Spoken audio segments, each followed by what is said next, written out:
शुवेंदु अधिकारी मुख्यमंत्री बनने के बाद पहली बारी दिल्ली आते हैं। प्रधानमंत्री मोदी से मीटिंग होती है, अमित शाह जी से मीटिंग होती है और कुछ मीटिंग्स होती हैं जो पर्दे के पीछे हुई हैं, जिनके बारे में छन छन छन छन करके खबरें बाहर आ रही हैं। दूसरी तरफ बंगाल के अंदर मैसिव चेंज ऑन ग्राउंड लोग फील कर रहे हैं और ये चेंज एक्सेलरेट हो रही है और इस चेंज से पसीने निकल रहे हैं अभिषेक बैनर्जी के। इस चेंज से क्या एमएलए टीएमसी के साथ रहेंगे, नहीं रहेंगे? प्रॉपर्टियां रह सकती हैं, म्युनिसिपल रिकॉर्ड में जो सियानी घोष और बैनर्जी की प्रॉपर्टी आई वो रह सकती है, चाहे बाद में वो कह दें वो प्रॉपर्टी हमारी नहीं। तो याद है नोटबंदी के समय किस तरह लोगों ने सड़कों पे नोट फेंक दिए थे, पहले 2 दिन डिस्प्यूट में, टेंशन में, या कई बारी लग्जरी गाड़ियां मिल जाती हैं सड़कों पे जब रेड पड़ती है कि आपने ड्यूटी दी। क्या बंगाल के अंदर प्रॉपर्टीज पे भी ऐसा होगा, लोग अपनी ओनरशिप डिसओन खुद ही कर देंगे? ये पता नहीं, या ओनरशिप थी नहीं कभी, तो किस तरह ये मिस्टीरियस डॉक्यूमेंट आ गया, वो सब और जमीन पे क्या हो रहा है और दिल्ली में क्या हुआ डिस्कस करने के लिए हमारे साथ जुड़ गए हैं Shamik Mohitra ji. So thank you Shamik for joining. And जरा दिल्ली की आपको क्या क्या खबर आई थोड़ा डिस्कस करते हैं शुवेंदु अधिकारी के विजिट का before we come to happenings in Bengal. नमस्कार अभिनंदन। दिल्ली के बारे में मैं क्विकली बता देता हूं और उससे पहले एक छोटा सा ये जानकारी। मार्को रूबियो साहब आए थे कलकत्ता, फिर वहां से दिल्ली गए और वापस भी चले गए। तो उनका ये विजिट जो था ये सरप्राइज विजिट नहीं है, ये पहले से तय था। आप सबको याद होगा 2012 में हिलेरी क्लिंटन आई थी कलकत्ता में, आके ये ममता बनर्जी से मिली before meeting the prime minister, before meeting anybody. तो इस बार भी वही हुआ, मार्को रूबियो आए और उनका प्लान था ममता बनर्जी से ही मिलने का, because the assumption was she will win this election, जो नहीं हुआ। So the visit which was on was continued and when he landed, उनको मिलने एक प्रोटोकॉल ऑफिसर गया, मिनिस्ट्री ऑफ एक्सटर्नल अफेयर्स से नहीं, वो गया एक जॉइंट सेक्रेटरी लेवल का जो स्टैंडर्ड प्रोटोकॉल ऑफिसर होता है किसी भी राज्य सरकार का, वो गए, उनसे मिले और फिर प्रोटोकॉल हुआ। शुभेंदु अधिकारी से मिलने की कोशिश करी रूबियो साहब ने, तो उन्होंने कोई दिलचस्पी नहीं दिखाई, नहीं मिली। और उसके बाद ये सीधे गए ये सीआईए के सबसे बड़े जो on the ground intelligence gathering agency है, मिशनरीज ऑफ चैरिटी। मुझे कोई झिझक नहीं है, कोई भी मुझको सुन करे, मुझे कोई फर्क नहीं पड़ता, क्योंकि इनका जो कच्चा चिट्ठा है वो क्रिस्टोफर हिचन्स ने पहले ही निकाल के सबके सामने रख दिया था। तो मिशनरीज ऑफ चैरिटी का एफसीआरए बंद है और एफआरसीए, क्या बोलते हैं उसको, एफसीआरए या एफआरसीए? हाँ, एफसीआरए परमिशन थी, वो पूरा एनजीओ का कम टू दैट। हाँ, वो बाहर से जो पैसा आता है। लोगों को आप खत्म करेंगे कि एफसीआरए पे, एनजीओस पे बहुत बड़ा एक्शन और लॉ चेंज हुआ है, प्लीज कंटिन्यू। तो उनका वो बंद है, तो बाहर से मुश्किल से ये लोग ढुक करके चल रहे हैं। तो उनसे जाके मिले, वहां पे एक भाषण दिया और मार्को रूबियो जो कि एक बहुत प्रसिद्ध क्रिश्चियन हैं और मेगा क्रिश्चियन राइट विंग के एक बहुत बड़े मुखपात्र हैं, वो यहाँ से फिर निकल गए, दिल्ली पहुंचे। दिल्ली में भी उनको एक एमईए का प्रोटोकॉल ऑफिसर ही आके मिला इस बार। हाँ, एमईए से अवश्य था, लेकिन प्रोटोकॉल ऑफिसर था, जयशंकर साहब नहीं गए उनको लेने, और फिर वो सीधे अमेरिकी एम्बेसी गए। उसके बाद प्रधानमंत्री जी से मिले, तो एक घंटे से थोड़ा कम, 50 मिनट की बातचीत हुई, फिर वो निकल लिए। ये पता नहीं विजिट का क्या पॉइंट था, ना तो कोई ट्रेड पे बात हुई, ना किसी चीज पे। हो सकता है कि जाके प्रधानमंत्री जी को कहा कि आप ये मिशनरीज ऑफ चैरिटी देखें, इनको ये बड़ी मुश्किल में है, इनको जरा देख लीजिए, ज्यादा तो कुछ बोल नहीं सकते। एनीवे, वो निकल लिए। तो ये था मार्को रूबियो का विजिट, जो एक चाइना में जो था उसी का एक मिनी वर्जन था, एक 840% फेलियर। तो अब बात करते हैं ये हमारे आपने बहुत इंटरेस्टिंग तार छेड़ दिया, थोड़ा इस पे ही मैं रुकना चाहूंगा, क्योंकि ये बात सच है कि हिलरी क्लिंटन आई थी वेस्ट बंगाल ममता बनर्जी पे। इस बारी भी प्रिजम्पशन क्या थी कि ममता जीतेंगी, नहीं जीतेंगी, और दोनों केसेस में मार्को रूबियो का आना इस तरह, और भारत का प्रोटोकॉल बेर मिनिमम फॉलो करना, जो plus plus plus plus plus होता है ना, कुछ भी नहीं करना, मतलब शॉर्ट ऑफ बेइज्जती नहीं बोलूंगा, बट एक तरह से वही है। तो लक्समबर्ग का अगर प्रेसिडेंट आता है उसको इतना प्रोटोकॉल मिलेगा शायद जितना मार्को रूबियो को दिया, तो वैसे ही था। हाँ, तो लक्समबर्ग का आएगा, और बांग्लादेश में सीआईए का गेम पता है, तो किस कॉन्टेक्स्ट में इंडिया ने ये प्रोटोकॉल क्यों किया, और क्या आपका ओपिनियन है मार्को रूबियो को बंगाल आए, दोनों एंगल्स को? क्योंकि ये प्रोटोकॉल जस्टिन ट्रूडो के समय भी जब क्लेश शुरू हो गया था, तब जस्टिन ट्रूडो को भी भारत इस तरह ट्रीट करना शुरू हो गया था, अगर आपको याद हो। देखिए, ये स्टैंडर्ड तरीका होता है किसी भी राष्ट्र को दूसरे राष्ट्र से अगर किसी बात पे चिढ़ है, किसी बात पे उनको खेद है, तो वो यही करते हैं कि प्रोटोकॉल को कम कर। That's an immediate slap on the face. सीधा थप्पड़ होता है कि आप समझ लो कि आपका स्थान कहाँ पे है, आप इंपॉर्टेंस में कहाँ पे हो। ये एक तरीका होता है उनको बताने का, उनको अपनी जगह दिखाने का। तो जो कॉन्टेक्स्ट की आप बात कर रहे थे उसको मैं थोड़ा सा बता के फिर पश्चिम बंगाल और शुभेंदु अधिकारी जी का विजिट और बाकी जो यहाँ पे हो रहा है वो बताता हूं। तो कॉन्टेक्स्ट ये है कि देखिए, सब ये एकदम क्लियर है कि अमेरिका और उसके जो सामंत देश हैं, इंक्लूडिंग इजराइल, जो हमारे बहुत बड़े मित्र देश हैं वैसे, ये एक जुडेओ क्रिश्चियन स्टेट की स्थापना करना चाहते हैं हमारे पूर्वोत्तर उसमें राज्यों में, जिसमें नागालैंड, मणिपुर, मिजोरम आते हैं, और उस तरफ म्यांमार में जो चीन स्टेट है जो उसके मध्य में आता है, और उसके नीचे अराकान। अराकान तटीय क्षेत्र है और पहाड़ भी हैं। चीन जो है वो मध्य हाईलैंड्स में आता है। तो ये पूरा जो एरिया है, ये वो कुकी जो एक जनजाति है, वो वहां पे 40% है, और बाकी बौद्ध अराकानी लोग हैं, और छोटी संख्या में जिनको हम रोहिंग्या कहते हैं। जो लोग बताते हैं 200 करोड़ रोहिंग्या आ गए, जो भी लोग संख्या के बारे में बकवास करते हैं, वहां पे 20 मिलियन रोहिंग्या रहते हैं, जिसमें से 5 मिलियन अभी इस तरफ आ गए। बांग्लादेश में 20 लाख के आसपास है, भारतवर्ष में 40-50 लाख। तो ये अभी स्थिति है। तो यहाँ पे ये लोग अपना एक राज्य गठन करने की कोशिश करें, क्योंकि ये जो स्ट्रेटेजिक राज्य होगा, जिसमें बांग्लादेश का क्षेत्र आएगा, म्यांमार आएगा, भारतवर्ष आएगा, इससे एक तो भारतवर्ष जो यहाँ का बड़ा देश है उसको आप उंगली कर सकते हो। फिर उधर चाइना के ऊपर डायरेक्ट नजर रख सकते हो, यहाँ पे बेसिस बन जाएंगे अमरीकियों के। ठीक है, तो ये उनका एक उद्देश्य है, और ये उद्देश्य जो है पिछले 40-50 सालों से वो एकदम पूरी तरह से कोशिश करके ऑलमोस्ट सफल हो चुके हैं ग्राउंड लेवल डेमोग्राफिक को चेंज करने में। यहाँ पे जो क्रिश्चियनिटी का प्रभाव था, मैंने यहाँ पे क्रिश्चियनिटी वेटिकन वाला क्रिश्चियनिटी नहीं है, ये प्रोटेस्टेंट फेथ के लोग हैं, ये बैप्टिस्ट, मेथोडिस्ट, ये सब लोग हैं, कैल्विनिस्ट। तो उन्हीं लोगों को सीआईए यूज करती है। सीआईए अपना जो क्या बोलते हैं, ये जो रजीम चेंज के इनके टैक्टिक्स होते हैं, उसमें से एक ये है कि जहां पे भी मौका मिले, छोटे छोटे जनजाति हैं उनको क्रिश्चियन बना दो, और फिर उनको दिखाओ कि अगर आप क्रिश्चियन हो तो आपको अमेरिका जैसा देश हम बना देंगे। ये लालच देके वो ये चीज करते हैं, और उन लोगों को आप जाके पूछें टटोलें तो उनको पूरा पूरा स्थिर विश्वास है कि अब हम क्रिश्चियन हो गए हैं तो हम यूरोपियन और अमेरिकियों के बराबर सभ्य हो गए, ये बताया जाता है। तो ये जो असभ्यता है, मेरे हिसाब से ये असभ्यता उन्होंने फैलाई हुई है पूरे नॉर्थ ईस्ट में, और ये एक वास्तव सत्य है कि कुकीज़ो स्टेट का गठन हो रहा है। दूसरा, बांग्लादेश को भारतवर्ष के खिलाफ लड़वाया जा रहा है। उनका जो ये आईएसआई जो है, जो सीआईए का ही कठपुतली है, उसके एजेंट्स यहाँ पे काम कर रहे हैं। उनके साथ तश्किलात के लोग लगे हुए हैं, जो मैंने पहले बताया था, तुर्की का जो एजेंसी है। ये सब मिलके बांग्लादेश को डिस्टेबलाइज कर रहे हैं। उसका जो नया सरकार है तारिक रहमान का, उसको नीचे ला रहे हैं, और उनका जो डायरेक्ट कठपुतली थी ममता बनर्जी, तो देख लीजिए, ये पूर्वोत्तर है, यहाँ पे पश्चिम बंगाल है। इसको आप एक बेस बना दो तो यहाँ से आप इन्फिल्ट्रेट करा सकते हो, जिहादी ला सकते हो, दूसरे टेररिस्ट ग्रुप्स ला सकते हो, और ईस्ट को विच्छिन्न कर सकते हो। चिकन स्नेक को आप अगर अटका दो तो हमारे नॉर्थ ईस्ट का संपर्क विच्छिन्न हो जाएगा, वो फिर आराम से कुकीज जो स्टेट का निर्माण हो जाएगा, जुडेओ क्रिश्चियन। ये जो ये प्लान था, ये शर्जील इमाम के मुंह से निकला तो था, 5 लाख लोग इकट्ठा कर दो, चिकन स्नेक को काट दोगे, और तभी राष्ट्र सुरक्षा के लिए ये चुनाव बंगाल असम दोनों कितने जरूरी थे।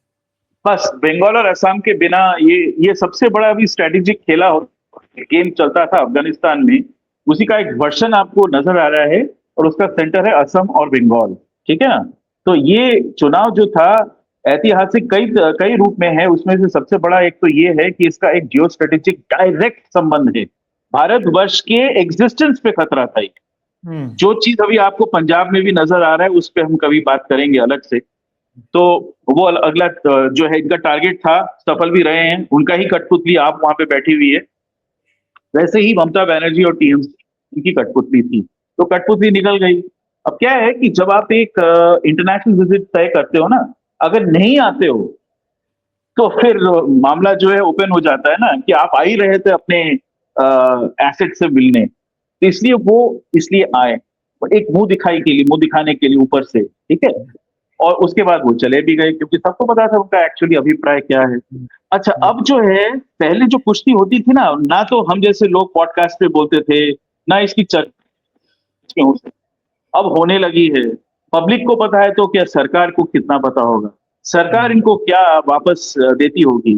तो अब ये खुले में आ चुका है। तो ये द्वंद्व जो है अब एक कोल्ड वॉर की तरह चल रहा है। उनके भी गुप्तचर विभाग इसमें लिप्त हैं, हमारे भी गुप्तचर विभाग लिप्त है, सबको पता है कि क्या हो रहा है। और उधर हम मित्र भी हैं ऊपर, आइए आइए झपिया पपिया, हम आपसे वेपन्स खरीदेंगे, जहाज खरीदेंगे, और हम आपको इंजन देंगे, लेकिन वो होता कुछ है नहीं, इसलिए विकल्प भी ढूंढे जा रहे हैं। एनीवे, तो हम तो दूसरी दिशा में बढ़ गए, वापस मैं बंगाल की ओर खींच के लाता हूँ इसको। तो बंगाल में ऐसा है कि शुभेंदु अधिकारी जी जो हैं, उनके एक्शंस का मैं एक ब्यौरा दूंगा, पर उससे पहले उनका दिल्ली का जो विजिट था बहुत पहले एक्शंस पे आते हैं, क्योंकि फिर मैं दिल्ली एक्शंस जो होके गए वहां पे दिल्ली में क्या ग्रीन लाइट हुआ उस वे में स्ट्रक्चर करते हैं। तो पहले क्योंकि आपने कहा, आप ऑफ रिकॉर्ड कह रहे थे कि मैसिव चेंजेस फील हो रही हैं और कई डिसीजंस है भी, तो टॉप 4-5-7 जो आपको लगता है डिसीजंस या चेंजेस एक आम आदमी के लिए बंगाल में आएंगे, पहले उस पर जरा मारें।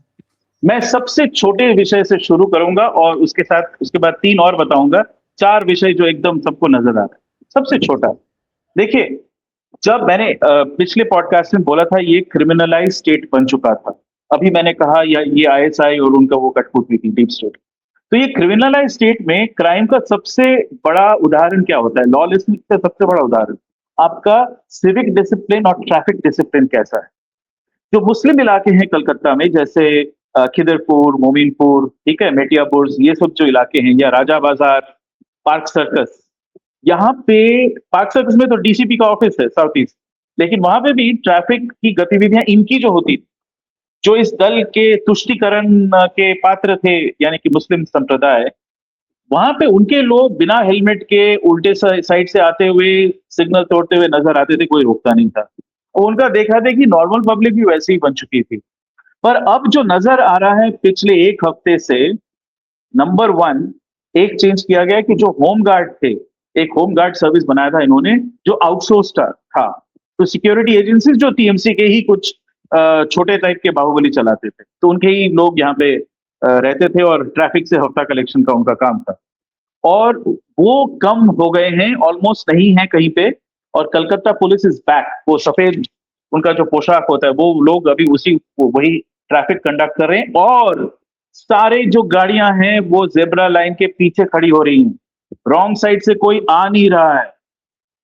आपको लगेगा ये क्या बोल रहे हैं श्रमिक, तो कुछ नहीं है, नहीं, पर बहुत बड़ी चीज है। आप सोचिए, यहीं से तो शुरुआत होती है ना। अगर आपको रोड के ऊपर, स्ट्रीट के ऊपर अपना वर्चस्व लाना है सरकार का, नंबर 1 इज ट्रैफिक डिसिप्लिन। उसको आप अगर इंपोज नहीं कर सकते तो आप क्या उखाड़ लोगे बड़े बड़े क्राइम्स का, कुछ नहीं कर सकते हो ना। तो यहां से उन्होंने शुरुआत करी। दूसरा, जितने भी, और ये बहुत बड़ा चीज है, जितने भी स्ट्रीट वेंडर्स थे जिन्होंने फुटपाथ ऑक्यूपाई करके नॉर्मल दुकानों के सामने अपना काला तिरपाल लगा के एक व्यवसाय खड़ा किया था, उसमें से 80% बांग्लादेशी इलीगल इन्फिल्ट्रेटर्स, अनुप्रवेशकारी और रोहिंग्या, यही सब लोगों को इन्होंने दिया हुआ था वो स्टॉल। ये लोग उन लोगों से 3-4-5 हजार दिन का कलेक्ट करते थे हफ्ता। तो आप सोचिए, ऐसे 1,000 कितना कलेक्शन होता होगा। अनुमान मैंने लगाया कि एक कलकत्ते से ही 3.5 से 4,000 करोड़ का साल का हफ्ता कलेक्शन होता था। तो आप पूरे तंत्र को समझिए, आप वहां से अनुप्रवेशकारी लाए, उनको बोला तेरी तेरी जीविका हम करवा देंगे, ये देखिए स्टॉल लगवा दिया मैंने तेरा, ठीक है, तू हमें सिर्फ मनी अमाउंट में आप क्या बता रहे हैं शामिद, मनी अमाउंट में आप क्या बता रहे हैं आपके 3.5 से 4,000 करोड़। सिंपल है, आप देखो ना, दिन का अगर मान लो एक एवरेज ले लेते हैं 5,000, 10,000 छोड़ दो, 3,000 छोड़ दो, 5,000, 5,000 रुपया दिन का। एक मार्केट में, मार्केट एरिया मतलब एक 1.5 किलोमीटर 2 किलोमीटर एरिया में 2000 स्टॉल, ठीक है। तो 2000 स्टॉल मल्टीप्लाइड बाय 5000 कितना हुआ? 10 लाख, करेक्ट। तो 10 लाख स्टॉल एक एरिया से, ऐसे कलकत्ते में 10-12 ऐसे जगह हैं, ठीक है। इसका मतलब क्या हुआ? 1 करोड़ दिन का, यानी महीने का कितना हुआ? और ये हर दिन खुले रहते हैं। महीने का कितना हुआ? 30 करोड़। साल का कितना हुआ? 360 करोड़। अब हम लेते हैं यहाँ पे कितने बड़े शहर हैं, लगभग 10 बड़े शहर हैं, सोच लीजिए खुद। तो यहाँ पे जो है, ये पूरा स्ट्रीट कंट्रोल का एक और वो उनका था। ये जो स्टॉल्स है ना, मैं आपको 2-3 चीजें बताता हूँ इसका क्या विकट असर पड़ा है। आप यहाँ पे तिरपॉल से ढका हुआ एक स्टॉल करोगे, जो आपको एक्सेस करना पड़ेगा फुटपाथ से। फुटपाथ का ट्रैफिक भी स्लो हो जाएगा, आपको वहीं पे जाके खड़ा होना पड़ेगा। जो एक्चुअल दुकानें हैं, जो टैक्स भरते हैं, जीएसटी देते हैं, जिनके साइनेजेस हैं, वो दिखेंगे भी नहीं। मेनी शॉप्स ने शटर डाउन कर दिया। इसका मुझे पता कब लगा, शिलीगुड़ी में शेवॉक रोड है, एक मेन शॉपिंग एरिया है, ये कमर्शियल डिस्ट्रिक्ट है।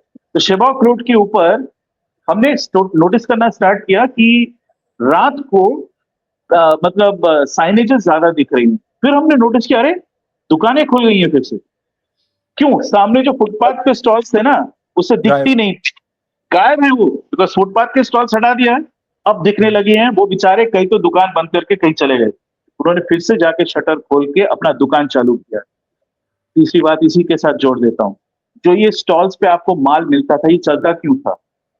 आप किसी भी मिडिल क्लास महिला से पूछ लीजिए, वो अपना ज्वेलरी खरीदने, छोटा इलेक्ट्रॉनिक सामान खरीदने, फोन का चार्जर खरीदने, कपड़ा खरीदने, घर का सामान खरीदने गरियाहाट जाती। मैं एक एग्जांपल दे रहा हूँ, साउथ कैलकाटा में गरियाहाट क्यों जाती थी? क्योंकि ये स्टॉल्स थे। वहां पे आपको 40-50% कम दाम पे वो सामान मिलता था। लेकिन इसके पीछे एक इकोनॉमिक सत्य है, उसको आप समझें।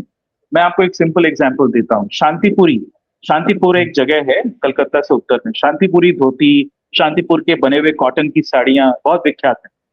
तो ये जो है ना, सामने जो दुकान चला रहा है वो भी खरीद रहा है, ये भी खरीद रहा है, लेकिन जो दुकान चला रहा है उसको जीएसटी भरना है, तो जीएसटी भर के होलसेल में लेके आ रहा है। 18% इधर आ गया, ठीक है। उसके आगे आपको स्टेट टैक्सेस भरने पड़ते हैं, हफ्ता तो फिर भी देना ही पड़ता है बड़े वाले दादा को, ठीक है। तो ये सब मिला के लगभग 35-40% तो वो लीगली भर रहा है, उसके ऊपर भी और है, उस पर मैं नहीं जा रहा हूँ। तो लीगली उसका हाँ टैक्स अलग है। ये जो सामने स्टॉल वाला है वो तो कैश में सेल करता है, ना जीएसटी भरता है, ना कुछ, ना कभी रसीद देता है। तो ये जो व्यक्ति है वो तो उतना ही प्रॉफिट कर रहा है, लेकिन एक तो वो दुकान दिखता नहीं, तो लोग इसी से खरीद रहे हैं, और 40% कम में मिल रहा है तो उसी से लेके आते थे। तो क्या हुआ इससे? 3 चीजें हुई। अच्छा, एक चीज और बताना भूल गया, जिस जुलाहे से ये लोग खरीद रहे हैं, जुलाहे अधिकतर मुस्लिम होते हैं, और वहां पे बाहुबली भी मुस्लिम है। वो बोलते हैं, अरे तो हमारे आदमियों को बेचेगा, समझ रहे हैं आप? तो हमारे आदमी को बेच और सस्ते में बेच, तो एक्स्ट्रा एक 10-15% या 20% का डिस्काउंट और देना पड़ता था उनको। जो सारा लाभ सीधा यहां जाता था, उससे ही तो हफ्ता कलेक्शन होता था। तो पूरा सिस्टम देखिए इन्होंने तय कर दिया, from source to the point of sale, पूरा वैल्यू चेन कंट्रोल कर दिया। ये मैंने एक एग्जाम्पल दिया है, हर चीज में ऐसे ही था, हर एक वस्तु में ऐसे ही था। चाहे वो बर्तन हो, जो चीजें वहां बिकती हैं, चाहे बर्तन हो, चाहे एक झाड़ू हो, कुछ भी हो, सारा सामान इस तरीके से इन्होंने पूरे सप्लाई चेन को कंट्रोल करके रखा।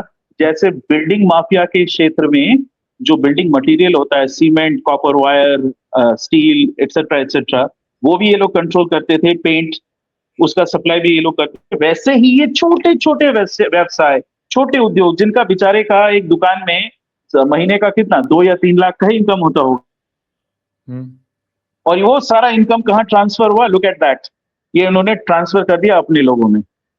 सो they are creating a parallel economy.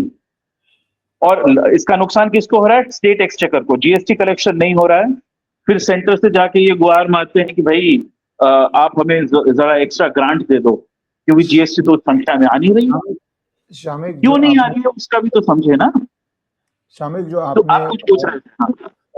मैं जोड़ना चाह रहा हूँ एक बात, जो आपने कहा कि स्ट्रीट्स पे कंट्रोल रीगेन करना कितना जरूरी है और किस तरह ट्रैफिक पुलिस का रोल है। तो एक बड़ी फेमस थ्योरी है ब्रोकन विंडो थ्योरी, जहां पे एक गाड़ी पार्क कर दी जाती है यूएस के अंदर, बहुत पॉश एरिया के अंदर, 5 दिन 7 दिन कोई उस गाड़ी को छूता नहीं है।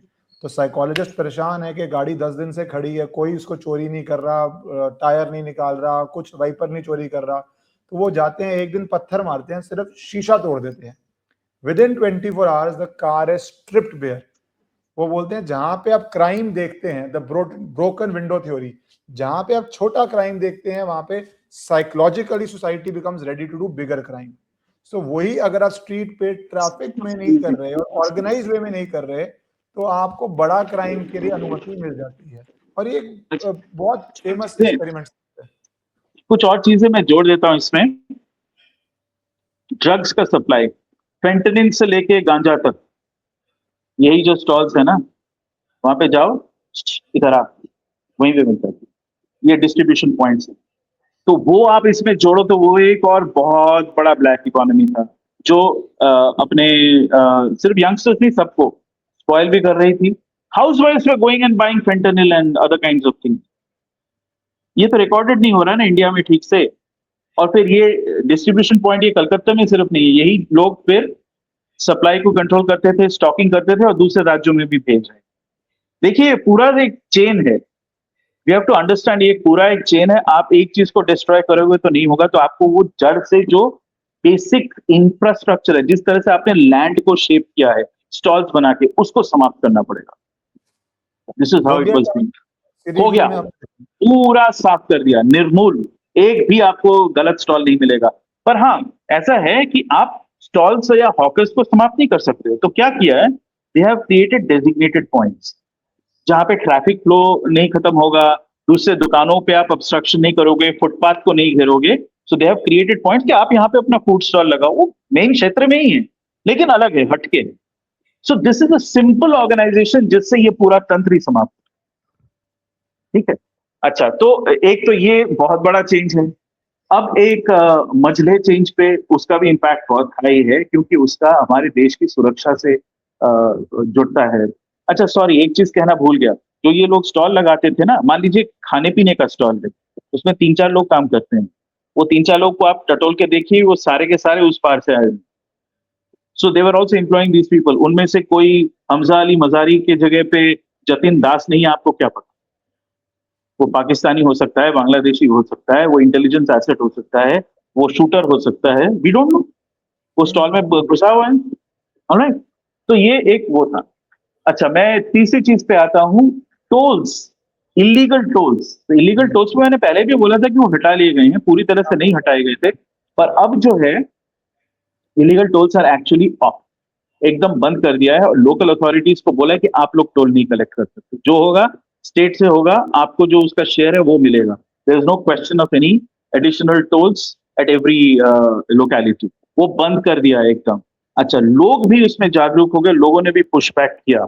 मैं टोल्स का विषय क्यों उठा रहा हूं, वो इसलिए कि टोल्स जो है ना, ये भी एक तरीका है टू चैनल ट्रैफिक, ठीक है। जो छोटे रोड्स हैं, छोटे सड़कों के रास्ते, वे उन गाड़ियों को जाने दे रहे थे जिसमें से इलीगल ट्रैफिकिंग, ह्यूमन ट्रैफिकिंग हो, कैटल ट्रैफिकिंग हो, आर्म्स ट्रैफिकिंग हो, कुछ भी वो इस तरह से कर रहे थे। They were creating these avenues, alright, और वो नॉर्मल पब्लिक को सताते थे और उनसे पैसा ऐंठते थे। सो ये एक वो भी चीज था। So that has been destroyed and dismantled. All this has happened in the last 10 days. आज क्या तारीख है? वो टुडे इज द 22nd है, क्या है? 23rd है, 23rd।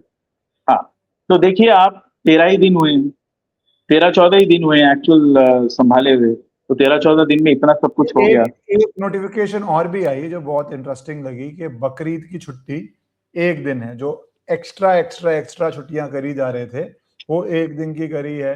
फिर इसके अंदर आप बता रहे थे कि किस तरह सेंसिटिव जगहों पे, एयरपोर्ट्स पे अब कहा जा रहा है कि कार्रवाई की जाएगी कुछ, तो ये किस तरह वो मैं बता देता हूँ, उसमें मैं आ रहा हूँ। 2-3 जो और 2 चीजें उसमें ये कवर हो जाएगा।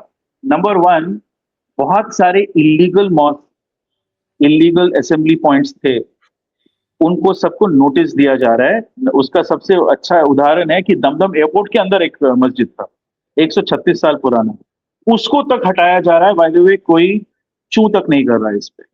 यही होता है एक भारी जनमत का असर, सरकार मुक्त हस्त से वो अपना कार्य कर सकती है। अच्छा, और मैं एक भूल रहा हूं कि जो ये एक फंडिंग करते थे मदरसों का, ठीक है, और उसके बाद लोगों का प्रोटेस्ट हुआ तो कुछ पंडितों के टोल का भी फंडिंग किया था, वो पूरा का पूरा बंद है। ये एग्जैक्ट असम मॉडल को यहाँ पे इम्प्लीमेंट किया गया, फुली शट। 1 जून से किसी को एक पैसा नहीं मिलेगा, मतलब ये मई के 1 पे जो मिल गया था, अब से कोई पैसा नहीं मिलेगा। एक बहुत बड़ा बचत है फॉर दी एक्सचेकर। फिर उन्होंने एक बहुत बड़ा कार्य किया है। देखिए यहाँ पे ये शायद इकलौता स्टेट है जहां पे मुस्लिम्स को ओबीसी स्टेटस दिया जा रहा है। अगर आप मुस्लिम हो, आप उम्मा के पार्ट हो, तो फिर आपका कास्ट क्या है? कोई कास्ट होना नहीं चाहिए। वैसे हम सबको पता है कि इनके यहाँ पे भी कास्ट होते हैं, वो अलग चीज है, लेकिन लॉजिकली कोई कास्ट नहीं, it's not recognised under law. तो 17% उन्होंने मुस्लिम ओबीसी रखा था, उसको काट के 7% कर दिया, यानी 10% गायब। अच्छा, ये 10% कौन थे? बंगाल में मैं आप लोगों को एक आंकड़ा दूं, 31% मुस्लिम है। बहुत सारा डबल काउंटिंग है, क्योंकि बेनिफिट मिलता है ना। आप एक आदमी को 2 बता के, वो क्रोकोडाइल के बेबी जैसा वो स्टोरी है ना उपनिषद का, वही। तो वैसे ही यहाँ पे 31% है। 31% में से हम लोगों का अनुमान है कि 16% वो हैं जो अनुप्रवेशकारी हैं या उनके बच्चे हैं। ऑलराइट, इनको भी स्टेटस दे दिया था। तो मैं जो 17 बोल रहा हूं ना, उसके लाभार्थी ये 31% के अंदर है। उनका 17% नहीं, उसके अंदर 17%। So understand, it is 17% of the total 100% population of Bengal. उनको मुस्लिम ओबीसी करार दिया गया था, उसको 10% किया, यानी 10% जो बेनिफिट्स दिया जा रहा था अंडर दी स्कीम्स, वो समाप्त कर दिया है। We are going to save tens of thousands of crore. तो अभी कहा जा रहा था ना, ये सब जो 3,000 रुपए कर रहे हो आप 1,500 का, वो कहां से पैसा आएगा? देखिए कि दिस गवर्नमेंट ये डेफिसिट में चल रही थी, तो इन्होंने काफी सारा पैसा जो I can't hear you. ठीक है ना, तो ये जो सारे स्टेप्स लिए, I can't hear you, Shamil. Voice has broken. भी ठीक कर लो आप। हाँ, या can't hear you.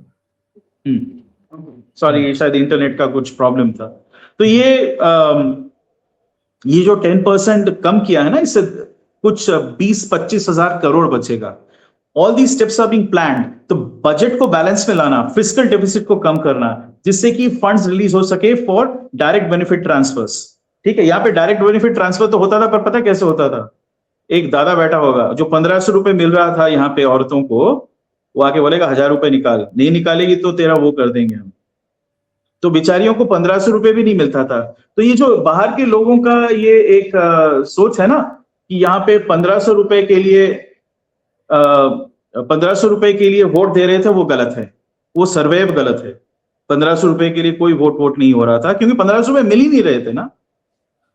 तो ये जो था इनका मॉडल, 30% वोट ले लो मुस्लिम्स का, और बाकी जो है 15-16% डरा के कुछ लोगों को बिठा दो, और वो जो लिस्ट है of deleted people plus others, वो छप्पा वोट लगाओ, या लोगों को घर पे बिठा के उनके जगह पे वोट लगा दो। ठीक है, तो ये सिस्टम था। तो अभी जो सिस्टम किया है, ये डायरेक्ट बेनिफिट ट्रांसफर है, not dependent on any local authority. आपको कहीं पे जाके धरना दुहाई कुछ नहीं देना पड़ेगा, और पैसे आपको मिलेंगे, ओके, सीधा आपके अकाउंट में, और 3,000 रुपए मिलेंगे। मैं इसके पक्ष में नहीं हूं, क्योंकि मैं थोड़ा सा राइट विंग हूं इकोनॉमिक मामले में, तो मुझे सब्सिडी से सख्त नफरत है। पर ठीक है, अगर आप दे ही रहे हो तो कम से कम उसका आप ऑनेस्टली करो, वो काम हो रहा है। अच्छा, फाइनल चीज मैं ये कहूंगा कि सीएए ये पहला राज्य है जिसने नोटिफाई कर दिया ऑफिशियली, और कहा है कि 31 दिसंबर 2024 का कट ऑफ है। तब तक अगर आप यहाँ इंडिया में आ चुके हो, हिंदू, जैन, बौद्ध या क्रिश्चियन, तो कोई और या सिख, आपको कोई दिक्कत नहीं, आप रह सकते हो, आपको सिटीजनशिप, नागरिकता मिल जाएगी। ठीक है, ये नोटिफाई कर दिया है ऑफिशियली, और ये कारगर किया जा रहा है। हाँ, एक चीज और, पांचवा, जिसपे बहुत लोग कह रहे थे, चिकन स्नेक हैंड ओवर नहीं किया है केंद्रीय सरकार को। चिकन स्नेक नेक जो है ना, वो it's 22 kilometres by 30 kilometres, 660 square kilometre. आप 660 स्क्वायर किलोमीटर थोड़ी दे रहे हो। आप जो फांसी देवा का जो अंचल है, जो अनफेंस्ड बॉर्डर है, वहां पे 120 एकड़ दिया है, which is a thin strip of land, लगभग 10 metre by a few kilometres, जिससे वो पूरा एरिया जो है फेंसिंग हो जाए, बीएसएफ के border post, monitoring stations, drone stations वो सब लग जाए। और अमित शाह जी ने इलेक्शन में अनाउंस किया था, और यहां से हम शुभेंदु जी के दिल्ली विजिट का हम बता सकते हैं, उसमें we can just segue into that. उन्होंने कहा था स्मार्ट बॉर्डर।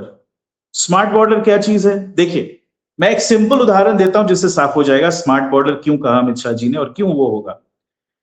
बंगाल का जो दो सबसे हेवीली पॉपुलेटेड डिस्ट्रिक्ट है वो है उत्तर और दक्षिण 24 परगना, ठीक है। यहां पे जो बॉर्डर क्षेत्र है वहां पे नदियां, नाले, स्वैम्प, मार्शेस, जंगल, बहुत अजीब क्षेत्र है। टेरेन बहुत ऐसा है कि आप डायरेक्टली मॉनिटर नहीं कर सकते हो, चाहे आप कितना भी फौज लगा दो। तो आपको क्या करना पड़ेगा? आपको एरियल सर्वेलेंस करना पड़ेगा with night vision and infrared, because दिन के टाइम में भी वो फॉरेस्ट के अंदर आपको कुछ नहीं दिखता, तो वो आप करोगे। फिर आप सेंसर्स लगाओगे, ठीक है। So you use heavily use technology. आप अनमैन्ड बोट्स जिसपे सेंसर्स और वो लगा वो भी आप इस्तेमाल करोगे। और पेट्रोलिंग इंटेंसिटी अगर आप बढ़ा दो तो आपका अनुप्रवेश वहां पे बंद हो जाएगा। ये है एक एग्जाम्पल स्मार्ट बॉर्डर का। टेरेन वाइज आप एक टेक्नोलॉजी और डिजिटाइज टेक्नोलॉजी को इस्तेमाल करके हेवी सर्वेलेंस करोगे। You can even mount guns, small arms on some of these drones कि आप वार्निंग फायर दे सको, या अगर लगे कि ये वाकई में कुछ गड़बड़ हो रहा है तो आप क्या बोलते हैं हार्मफुल फायर भी दे सकते हो। तो ये सारी चीजें हैं। इसके लिए ऑब्वियसली फंड्स चाहिए और सहायता भी चाहिए सरकार का, और ये तो बीएसएफ ही करेगी इंप्लीमेंट। तो एक बहुत बड़ा विषय ये था कि इसका जो है इंप्लीमेंटेशन कैसे किया जाए, उसका एक्शन प्लान क्या हो, राज्य सरकार क्या करे। और आपका सिर्फ बॉर्डर पे ये करना इनफ नहीं है, आपको 2-3 लेयर में करना पड़ेगा। आपको एक स्टेट मशीनरी भी एक्टिवेट करनी पड़ेगी। जो बॉर्डर सीमावर्ती पुलिस स्टेशन हैं उनका इंटेलिजेंस नेटवर्क एक्चुअली ज्यादा स्ट्रांग होता है। अगर मान लीजिए फिर भी कुछ लोग आ गए तो उनको कैसे एप्रीहेंड किया जाए और फिर कैसे catch and release back into Bangladesh, उसके लिए आपको एक लेयर क्रिएट करना पड़ेगा। और एक स्टेट इंटेलिजेंस जो है पश्चिम बंगाल का, वो सेंट्रल इंटेलिजेंस के साथ उनका कोऑर्डिनेशन बहुत खराब था, डिलिबरेटली खराब था, उसको फिक्स करना है। You have to join the state intelligence apparatus with the central and the military intelligence apparatus, जिसका अच्छा फल हमने कश्मीर में देखा। कश्मीर में बाय द वे आप किसी भी कार्यरत आर्मी के अधिकारी से पूछें, राष्ट्रीय राइफल्स में जो काम करते हैं पर्टिकुलरली, वो आपको बताएंगे कि सबसे अच्छा हाई क्वालिटी इंटेल हमको कश्मीर पुलिस से मिलता है, क्योंकि वो लोग ग्राउंड पे रहते हैं ना, वो गांव के अंदर घुसे हुए हैं, तो उनको जो इंफॉर्मेशन मिलता है वो बहुत हाई क्वालिटी का होता है। सिमिलरली अगर पश्चिम बंगाल में ये घुसपैठ को रोकना है तो आपको सेंट्रल मशीनरी के साथ स्टेट मशीनरी को सीमलेसली जोड़ना पड़ेगा। तो ये एक बहुत बड़ा मुद्दा था डिस्कशन का। दूसरा मुद्दा ऑब्वियसली ये था कि जो मंत्रिमंडल का एक्सपेंशन होगा, जो पूर्णतः आप कैबिनेट का गठन करोगे, उसमें कौन आएंगे। तो इसमें 3 लिस्ट बने हुए हैं। एक लिस्ट शुभेंदु अधिकारी जी ने बनाया है अपने स्टेट यूनिट से इनपुट लेके और खुद का जो उनका डिसीजन है। फिर एक अमित शाह जी के पास उनके भी कुछ चयन हैं। और फाइनली जो है ये दोनों लिस्ट के साथ वो मोदी जी के साथ वो कोऑर्डिनेशन करने गए थे कि फाइनली फिर आप किस किस को लेंगे। कुछ लोगों को सेंटर से शायद स्टेट में डिप्लॉय किया जा रहा है, कुछ दूसरे राज्यों से पर्सनल और स्टाफ लाया जा रहा है who are very senior IAS and IPS officers. तो ये सारी तब्दीलियां भी आ रही हैं। It's not enough to form a cabinet, उसके नीचे का जो स्ट्रक्चर है आपको उस पर भी ध्यान देना पड़ेगा, ठीक है। अच्छा, इसके साथ एक चीज और जोड़ दूं, आई थिंक मैं पुष्टि नहीं कर सकता, ये सुनने में आया है कि west Bengal public services commission जो है, जो ये पिछले 50 साल में एक हॉरिबली करप्ट बॉडी बन चुकी थी, ओके। जैसे बीडीओ लेवल पे शायद लोगों ने, कुछ लोगों को पता हो, सरकार ने ऐसे लोगों पे कुछ एक्शन लिया है क्या? हाँ, तो इन्होंने नंबर 1 इज ऑब्वियसली तबादले कराओ, सस्पेंड कर दो, वो तो है, बट एक सिस्टेमिक ओवरहॉल की भी आवश्यकता है। आई बिलीव उसका भी एक एक्शन प्लान तय किया गया है, and the IAS officers and IPS officers will be drafted to overhaul and redefine some of these structures, ठीक है। उसकी आवश्यकता है, नहीं तो ये तो जराजीर्ण हो चुकी है और इतने करप्ट लोग हैं हर डिपार्टमेंट, चाहे वो लेबर ऑफिसर हो या ब्लॉक डेवलपमेंट ऑफिसर या कुछ भी हो, सब सर्वत्र आपको ऐसे ही लोग मिलेंगे। तो तंत्र जो है, तंत्र को चेंज करके सिर्फ नहीं होगा, लोगों का भी तबादला करना पड़ेगा। ये बहुत बड़ा एक कार्य है, क्योंकि आपको अगर डेवलपमेंट करना है, number 1 is law and order, आपको क्राइम खत्म करना पड़ेगा। चाहे वो ट्रैफिक सिग्नल पे हो या बड़ा क्राइम हो।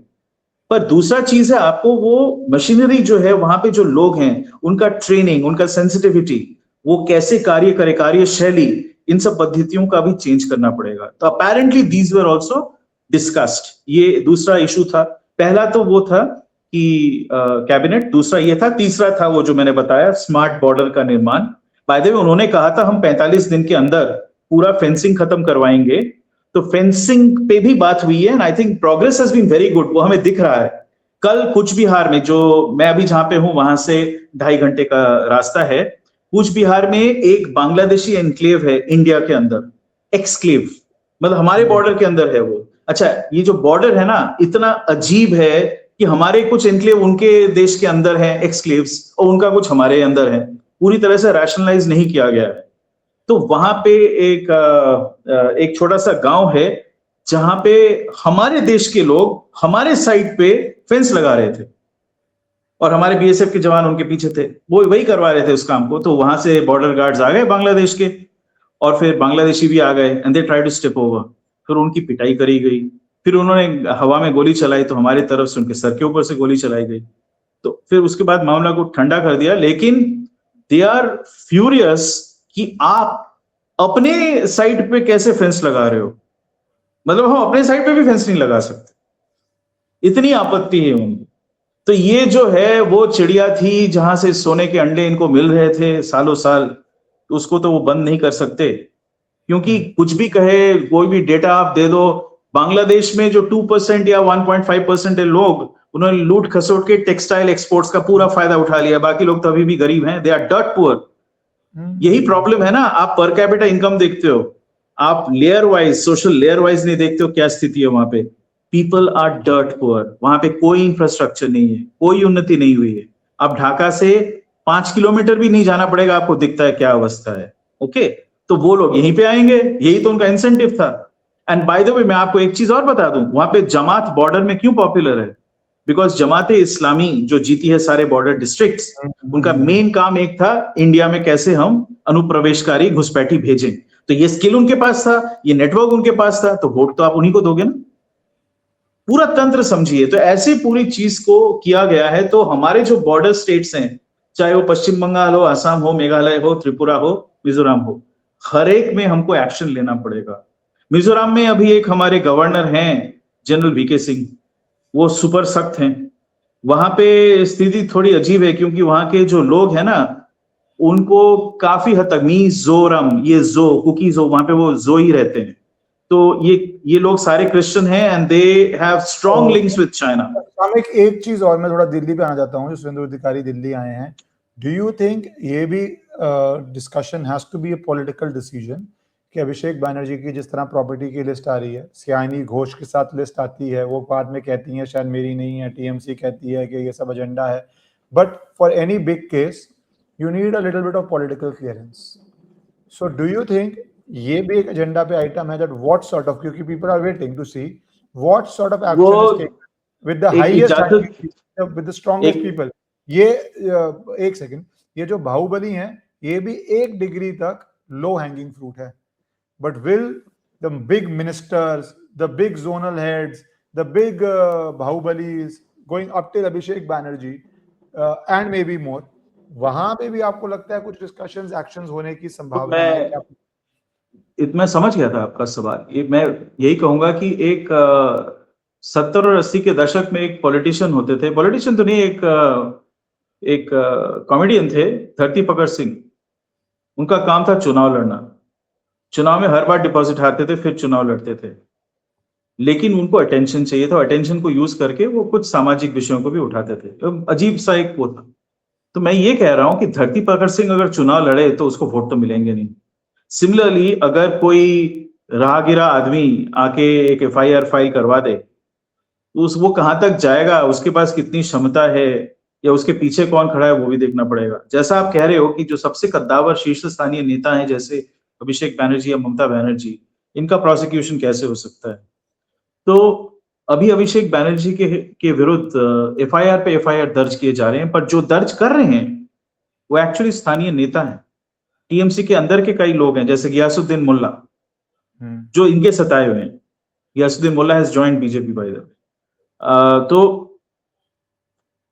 ये देखना पड़ेगा कि कौन एफआईआर फाइल कर रहा है, उसका विषय क्या है, कितने एफआईआर सरकारी जो संस्थान है जैसे केएमसी, कैलकाटा म्युनिसिपल कॉर्पोरेशन, उस तरफ से आ रहा है, कौन से इंक्वायरीज ईडी खोल रही है based on action requirement from who.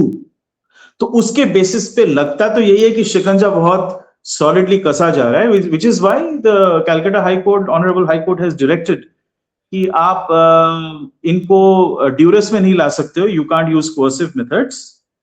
However आप अपना इन्वेस्टिगेशन पूरा करिए और ये कलकत्ता छोड़ के, विदेश में तो जा ही नहीं सकते, कलकत्ता छोड़ के भी ना जाए।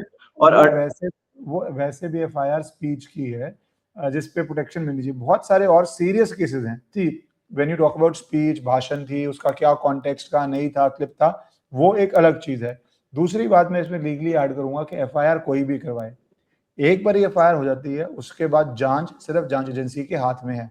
आप जांच को 20 साल भी खींच सकते हो ना, यही बोल रहा हूँ। वो जांच मैं भी वही कह रहा हूँ, मैं मेरी बात को समाप्त करने दें तो मैं उसी पे आ रहा हूँ कि एफआईआर, मैं पॉलिटिकली देख रहा हूँ इसको, मैं कानून के हिसाब से नहीं देख रहा हूँ, पॉलिटिकली मैं ये देख रहा हूँ कि किसने फाइल किया है। तो इट्स अ मिक्स ऑफ सरकारी संस्थान, जो विक्टिम्स हैं वो पॉलिटिकल विक्टिम्स की बात कर रहा हूं वो, और उनके बाहुबलियों के केस में तो एक्चुअल विक्टिम्स के भी एफआईआर हैं, तो वो मैं छोड़ देता हूं। जो ये चीजें हैं ना, जो इंक्वायरीज चल रहे हैं वो ईडी के दायरे में आ चुके हैं, बिकॉज अपेरेंटली जो मनी ट्रेस है it is not confined to west Bengal, it's going international, it's certainly going national, दोनों चीजें नजर आ रही हैं। तो ऑब्वियसली इन्वेस्टिगेशन भी वही एजेंसी करने में सक्षम है जिसके पास वो रिसोर्सेस हैं और वो एम्बिट है, वो एम्पावरमेंट है, तो इसलिए वहां पे गया है। So there is a CBI, there is a bunch of CBI related quests. आप देखिए आरजी कौर का ये जो SIT बनाया गया है और CBI को फिर से जांच करने का आदेश मिलने वाले हैं अभी, जो सुनने में आया है। इससे क्या होगा, इसका हेल्थ मिनिस्टर कौन थी? ममता बनर्जी खुद, और इसमें अभिषेक बैनर्जी के इंटरवेंशन के साफ वो मिलते हैं, एविडेंस मिलते हैं। तो जैसे ही अनरावल होने लगेगा जो मेडिकल और हेल्थ केयर माफिया था, तो इसके तार भी वहां पे मिलेंगे। इधर डिस्प्रोपोर्शनेट एसेट्स का मामला भी है, जो यहाँ पे जो इनकी पत्नी नहीं, उनके साथ जॉइंट अकाउंट खोले हुए, उनके साथ मिलके मकान खरीद रहे हो और फ्लैट के बाहर लिख रहे हो अभिशानी, कितना क्यूट है, अभिषेक शायोनी, अभिशानी बन गया है, पूचू बाबा गोचू यही लिखना बाकी था। तो लोग कह रहे हैं यहाँ पे कि क्या ये इनकी पत्नी थी या दूसरी थी, क्या थी? क्योंकि शाइनी का अगर बैकग्राउंड देखो, ये भी लोगों को पता है, ये सांसद हैं जादवपुर की, और इनके जो पिता हैं he is a member of the syndicate, वो खुद बिल्डर हैं, यानी बिल्डर माफिया ही हैं। इनफैक्ट वो तो कहते थे कि मैं समाज सेवक हूं, आप चाहे किसी भी क्षेत्र के हो, मेरे ऑफिस आ जाओ, मैं आपका समाधान कर दूंगा, थोड़ा वो लेके वो समाधान कर देंगे। तो ये उनका साइड बिजनेस था। और जब बेटी इनकी ऊपर आई, ये बेटी इनकी एक्ट्रेस थी और वो अभिषेक के नजर में आ गई और ये ऊपर गई, Mahua Moitra by the way उनका नीचे चल रहा है, आप कितना भी अग्रेसिव देखें उनको, she is a creature of Mamata Banerjee, she is not with Abhishek. यहाँ पे दो गुट बने हुए हैं और शाइनी को ऊपर चढ़ाया गया because Abhishek was managing the election since 2024, वो ही कर रहा है, ये मैडम नहीं कर रही है, अभिषेक चलाता है, तो इसको ऊपर चढ़ाया गया। और ये व्यक्ति कौन है जिसके साथ इतने सारे आपने मकान खरीद रखे हो, 16 तो फ्लैट आप इनके साथ कर चुके हो, 4-5 बैंक अकाउंट तो इनके साथ आपका जॉइंट है। बोल रहा हूँ, पर ये सारा इन्वेस्टिगेशन को प्रूव करना पड़ेगा, because they are coming out and saying कि हमारे नहीं है, हमारे कोई नहीं है, ये नंबर गलत है, वो है। सो दैट इज व्हाई अब ये पॉलिटिकल एलिगेशन में रह जाता है कि आपने मिलके लिया नहीं लिया। साबित जांच एजेंसी, दैट्स व्हाई वो सेइंग कि ये अब एक देखने की बात है कि जांच एजेंसी क्या केस बिल्ड करती है। अदरवाइज वो जो बोलेंगे बोल देंगे, ये तो राइट विंग ने बोला और हमने डिनायल कर दिया। पर कोर्ट में डॉक्यूमेंट्स आते हैं, रजिस्ट्री कैसे होती है, साइन कैसे हुआ, लोन कैसे हुआ, ट्रांजैक्शंस क्या हुई, वो सारा सिर्फ जांच एजेंसी ला सकती है। So that is why I believe one of the big test is कौन से केसेस बनते हैं और कितना उसको प्रोसिक्यूट करते हैं। अदरवाइज ये 6 महीने बाद ना हमने बहुत देखी है। यहाँ की जनता मानती है कि डायरेक्टली मर्डर्स ऑर्डर किए गए बाय अभिषेक बैनर्जी। हमारे पास तो मैंने पिछली बार बताया था कि नहीं, याद नहीं, जैसे एविडेंस है कि लाइव स्ट्रीम किया जाता था, टॉर्चरिंग ऑफ पीपल, जो ओपोनेंट्स थे इनके लाइव स्ट्रीम करते थे वो, और जो टॉर्चर कर रहे थे उनको बताते थे कि कर नहीं तो तेरे बहन को, तेरी माँ को हम रेप करेंगे। शामिक ये ना, So these are the kind of things that were done. अच्छा वो अब केस बनेंगे कि नहीं बनेंगे नहीं पता. हमें ये याद रखना चाहिए. मैं एल कपोन का याद दिलाता हूँ. 1931 में he was finally prosecuted, but उसका वो केस चला फिर 8 साल. Finally, you know what they got him for? For wire fraud. Tax evasion. They didn't get him for murder. ना ही उनको चोरी चकारी के किसी इल्जाम में या फिर बूटलेगिंग के इल्जाम में पकड़ पाए. एविडेंस ही नहीं मिला, या एविडेंस मिला तो वो इनडायरेक्ट था, सर्कमस्टांशियल था, लेकिन वायर फ्रॉड प्रूवन था, उसने खुद किया था. तो फाइनली अभिषेक बैनर्जी को जेल भेजने का इरादा है कि नहीं है, मैं नहीं कह सकता. दिल्ली में क्या डिस्कशन हुई हम अनुमान ही लगा सकते हैं. ये भी हो सकता है कि अभिषेक को जेल भेज दो, ममता को ऐसे ही छोड़ दो अपने हाल पे, क्योंकि she is a spent force, he is the young man. इसको हटा दो तो तृणमूल खत्म. तो इसमें पॉलिटिकली, और दूसरा पॉलिटिकल बात बोलूं, ये भी डिसीजन दिया जाएगा क्या तृणमूल को हटाना है या जीवित. बिल्कुल बिल्कुल, ये भी एक डिसीजन हो सकता है. अच्छा, दूसरा, लगभग 50 तृणमूल के MLAs, current MLAs, which includes Muslims, they are in touch with the BJP at various levels. वो बहुत कोशिश कर रहे हैं. 50 एमएलएस हैं, लगभग 1000 काउंसलर्स हैं जो डायरेक्टली इन टच हैं पार्टी के. ठीक है, कोशिश कर रहे हैं कि हमें ले लो या हमें छोड़ दो, हमें बख्श दो, जो भी लेना है हम आपको दे देंगे. ये चल रहा है. लेकिन देखें, जब आपके पास 207 है तो और एमएलए लेके करोगे क्या? कोई जरूरत तो है नहीं. They have been रिबफ्ड.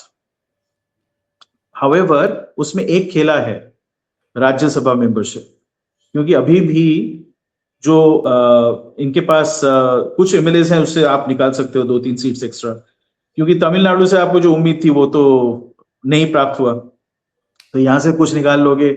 या फिर लोकसभा में अगर आप तब्दीली करा सकते हो, 29 है ना विधायक, उसमें से मान लो 20 आपके पास आ जाते हैं, तो आपके पास लोकसभा में you are closer to the majority. तो वो सारी चीजें हो सकती हैं, पॉलिटिकल कंसिडरेशन.